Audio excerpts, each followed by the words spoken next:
A paz do Senhor Jesus, tudo bem com você? Então, nós estamos estudando o livro do Apocalipse através da revista de Escola Bíblica da editora Betel. Já tivemos a nossa primeira aula, que foi em classe única, junto com o nosso pastor, e foi maravilhoso. Eu estou passando aqui para a gente fazer uma recapitulação dessa primeira lição que nós tivemos, tá? A nossa primeira aula já foi dada. Só queria fazer alguns comentários, ressaltar alguns pontos dentro do tema que nós tratamos a lição passada, tá bom? Algo que eu considerei também importante, tá? A aula do nosso pastor foi completa, né? Excelente, deu para a gente compreender bastante coisa. Eu queria então somente ressaltar, através desse vídeo, trazer também alguma coisa para você a respeito do livro de Apocalipse. Bom, gente, a gente com certeza concorda assim entre nós de que o livro do Apocalipse ele é um livro de interpretação muito difícil. Um livro que muita gente bate de frente com ele e não consegue compreender. E alguns até nem gostam de ler, por algumas razões pessoais, tá? Mas,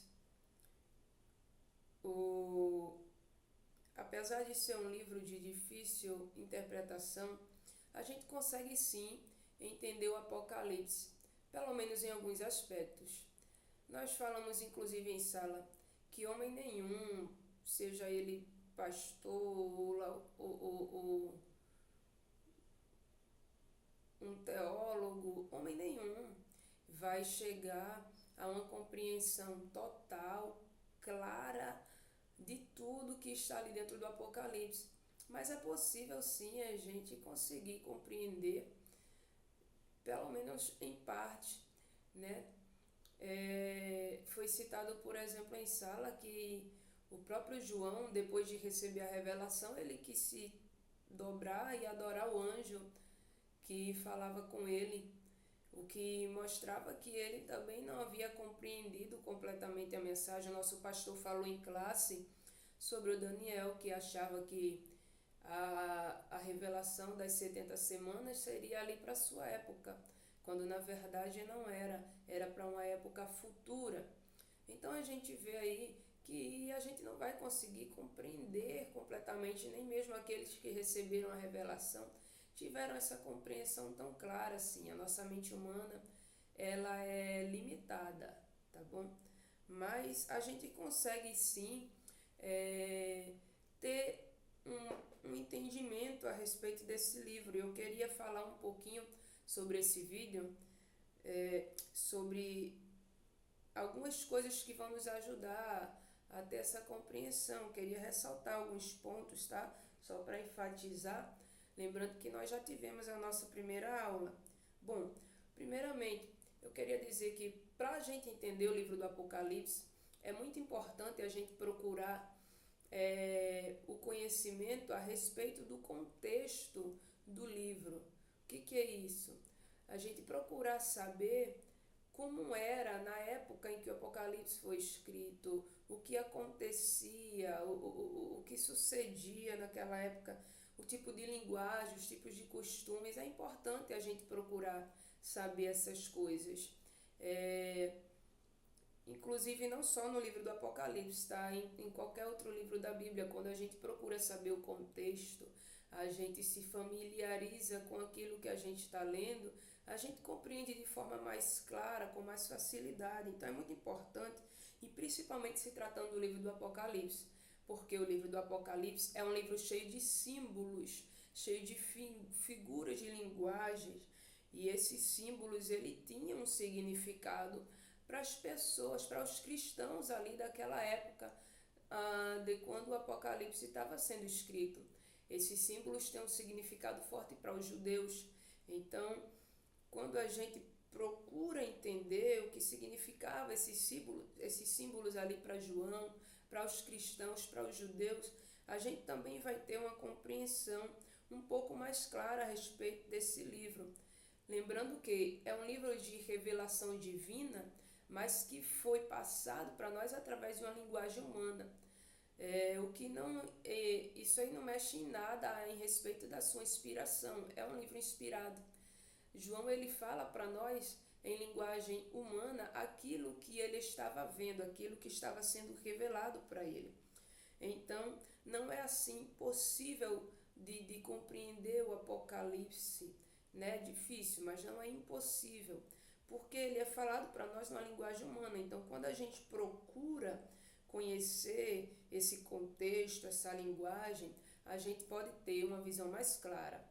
Um erro que a gente pode cometer ao estudar a Bíblia Sagrada, não vou dizer só o Apocalipse, mas a Bíblia em si, é a gente tentar interpretar ela sem considerar o contexto, tá bom? Quando a gente faz isso, a gente pode cair em um erro que é chamado de anacronismo. O que é anacronismo? Anacronismo é um erro cronológico.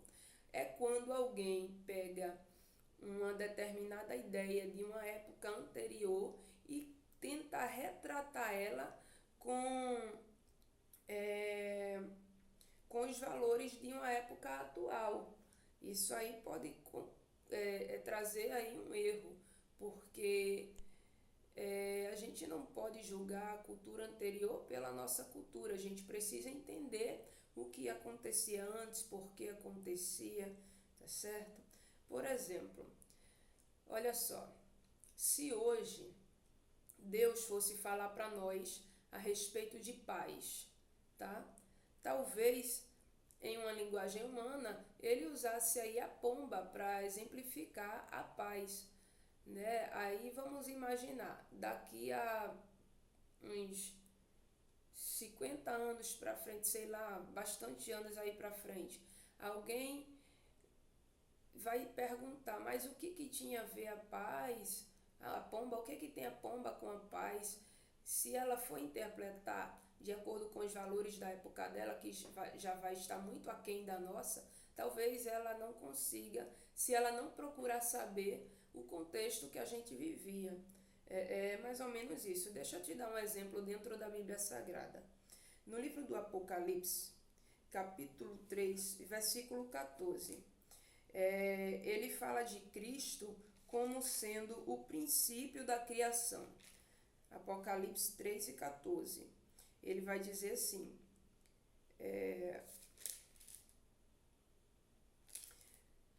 e ao anjo da igreja que estava em Laodiceia escreve, isto diz o Amém, a testemunha fiel e verdadeira, princípio da criação de Deus. Gente, muita gente pode pegar esse versículo isolado e fora de seu contexto para dizer que Cristo ele foi o primeiro ser criado, né? Porque aí fala que ele é o princípio da criação. E numa lógica humana da nossa mente, aí a gente pode dizer, poxa, se ele é o princípio da criação, então ele foi o primeiro criado. Mas não é isso que a Bíblia está dizendo. Quando a gente vai analisar, a Bíblia Sagrada, ela própria nos dá a interpretação daquilo que ela escreve. A Bíblia interpreta a própria Bíblia, certo? O princípio da criação, o que significa isso? Nós precisamos considerar os valores com que isso foi escrito. Significa que Cristo ele era o principal. Se a gente vai lá no Evangelho de João 1:1, a gente vai encontrar escrito no princípio era o verbo, e o verbo era Deus, e o verbo estava com Deus. E sem ele nada do que foi feito se fez. De quem que João está falando? João está falando de Jesus, que ele existia já desde o princípio. Ele não foi criado, tá? Ele era Deus, tá? E sem ele nada do que foi feito se fez. O que é verbo? É palavra. Você vai observar no Gênesis que tudo o que Deus fez, ele fez por mediante a palavra. Então, Cristo ele é o principal da criação, tá? E não o primeiro ser criado. Deus, ele não pode ser criado. Ele não é um ser criado. Jesus, ele não pode ser, tá bom? Então, existem algumas ferramentas que a gente pode usar para compreender o livro do Apocalipse. Eu quero citar aqui algumas e já lançar aqui um desafio para você. Algumas ferramentas são a história antiga. Procura compreender, pesquisar aí a respeito da história antiga, a cultura greco-romana, a cultura judaica e a própria Bíblia. A gente viu na aula lá com o pastor como ele destrinchou perfeitamente alguns livros da Bíblia, ligando eles ao Apocalipse. Existem alguns livros que são correspondentes ao Apocalipse. Por exemplo, o livro de Daniel. O pastor utilizou lá o livro do Daniel, né? O Daniel, o Ezequiel, Zacarias, alguns trechos dos profetas menores. A Bíblia, ela é toda conexa. Então, existem alguns livros que vão nos dar um esclarecimento. Eis aí também uma razão porque o Apocalipse está no final da Bíblia Sagrada. Se ele estivesse no começo, talvez você não compreenderia. Por quê? Porque muitas chaves para compreender o Apocalipse estão em outros livros da Bíblia. Então, se você não lê alguns livros, os livros anteriores, talvez você realmente não vai conseguir compreender, tá? Então, eu vou lançar aqui um desafio. Pesquise, procure pesquisar. Talvez você não vá pesquisar sobre tudo isso devido ao seu tempo, mas pesquise um pouco sobre a cultura judaica, pesquise um pouco a respeito desses livros, porque a própria Bíblia ela nos oferece essa fonte. Eu queria falar sobre os símbolos que são tratados no Apocalipse, tá bom? Deixa eu ver aqui quantos minutos que vai o vídeo. 12 minutos. Vamos lá, vamos falar sobre alguns símbolos do Apocalipse. Gente, eu falei aqui que o Apocalipse ele é um livro de revelação divina que é passado para nós através de uma linguagem humana e que os símbolos eles tinham um significado muito especial, muito forte para os cristãos da época, para os judeus. Quando a gente vai entender esse símbolo, a gente vai compreender também a mensagem do Apocalipse. E eu queria dizer para vocês, os símbolos eles são bíblicos, né? A Bíblia ela é um livro histórico, os símbolos eles estão dentro da história dos judeus, portanto eles são bíblicos. E quando a gente atentar para isso, a gente vai perceber algumas coisas com clareza. Vou falar aqui para vocês de dois símbolos pelo menos, tá? Que tem dentro do Apocalipse. Apocalipse, capítulo 4, versículo 3. Olha só. E o que estava sentado era na aparência semelhante à pedra de jaspe e sardônica, e o arco celestial estava ao redor do seu trono e era semelhante à esmeralda. O versículo vai falar a respeito do aspecto, da aparência daquele que está sentado no trono. E ele traz para nós alguns símbolos. Ele vai falar que ele era semelhante a pedras preciosas. Que pedras? Jaspe, sardônica e o arco semelhante à esmeralda. Quando a gente presta um pouco atenção nisso aqui e volta lá atrás, no livro do Êxodo, olha só como a Bíblia ela se conecta. No livro do Êxodo, capítulo 28, a gente tem as vestes sacerdotais. As vestes sacerdotais, ela era bordada com 12 pedras, tá? Essas 12 pedras, elas representam cada tribo de Israel. E aqui ele cita 3 dessas pedras. Ele cita o jaspe, a sardônica e a esmeralda. Bom, vamos procurar entender isso aqui para a gente ver como é que estão os símbolos dentro do livro do Apocalipse. Primeiramente, o sardônio, a sardônica, representa a tribo de Ruben. O jaspe representa a tribo de Benjamim, a esmeralda a tribo de Judá. Ok?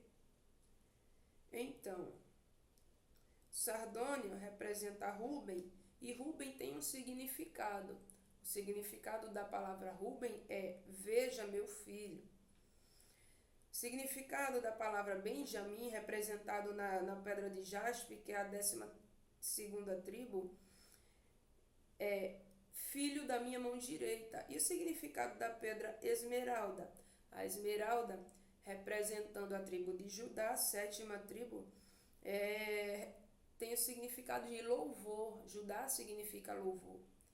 Então, quando a gente volta para o que foi lido aqui no Apocalipse, é como se através dessa descrição aqui, estivesse sendo passado a seguinte mensagem. Rúben significa veja meu filho. Benjamim, filho da minha mão direita. Judá, louvor. Eles estão representados através dessas pedras. Então é como se tivesse sido passado a seguinte mensagem. Veja meu filho, o filho da minha mão direita. Louve a ele, adore a ele. Jesus Cristo, ele está no trono e existe uma convocação para contemplá-lo e louvá-lo, adorá-lo. Viu só como é que a gente consegue interpretar quando a gente compreende alguns símbolos dentro do Apocalipse? E isso a gente faz quando a gente consegue achar esses símbolos nos livros da Bíblia Sagrada, consegue entender, a gente tem uma compreensão melhor. Vamos ver outro símbolo? Apocalipse, capítulo 1, versículo 4, capítulo 4, versículo 5, capítulo 5, versículo 6. Tá? Esses 3 versículos vai falar pra gente, eu não vou ler aqui por causa do tempo do vídeo, vai falar pra gente a respeito dos 7 Espíritos de Deus. Aí a gente entra em confusão. Mas é Deus Pai, Deus Filho e Deus Espírito Santo. E agora o Apocalipse traz pra gente os 7 Espíritos de Deus. Que é isso? Deus tem 7 Espíritos? Bom, a gente viu na lição, estudando lá com o nosso pastor, que 7. O livro do Apocalipse, ele é muito bem trabalhado em símbolos, em números, né? E esses símbolos e números representam alguma coisa, tem algum significado. O 7, a gente viu na aula com o nosso pastor. Ele representa a perfeição, tá bom? Representa a perfeição. Então, quando a gente vê aqui a expressão os 7 Espíritos de Deus, está falando de uma expressão perfeita de Deus. E esses 7 Espíritos podem falar de algumas, como é que eu posso chamar aqui? Fugiu a palavra, qualidade, algumas manifestações de Deus. Aí, para a gente entender melhor esses 7 Espíritos, abre a tua Bíblia aí junto comigo, você que está me acompanhando, Apocalipse, a gente estudando Apocalipse, abre aí Isaías, capítulo de número 11. Capítulo 11 e versículo 2, tá bom? Isaías 11, 2. Olha só. E repousará sobre ele, o Espírito do Senhor.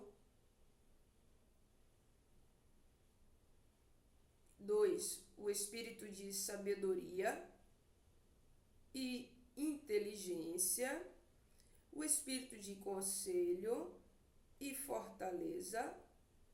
6, o Espírito de conhecimento. 7, o Espírito do temor do Senhor. Então veja, são algumas manifestações.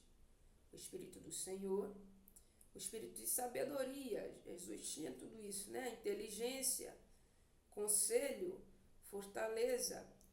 Então são algumas manifestações divinas através do Espírito. É disso que está tratando os 7 Espíritos que João fala lá no Apocalipse, nesses versículos que eu citei aqui. Tá bom? Então você vê aí como é importante a gente compreender os símbolos, compreender a época, procurar saber como foi escrito, por que foi escrito, tá? Eu vou seguir adiante. Não quero que esse vídeo fique muito longo, já estamos em 20 minutos. Então vamos fazer o seguinte, eu vou encerrar o vídeo porque a gente não tem tanto tempo para parar para assistir assim, né? Eu vou encerrar o vídeo, e aí eu vou fazer a postagem de outras considerações em um outro vídeo, tá bom? Fica mais fácil até para vocês se localizar aí. Então vamos encerrar. Fica na paz e até o próximo vídeo. Espero que você tenha gostado e aproveitado os pontos que eu ressaltei aqui. Fica na paz.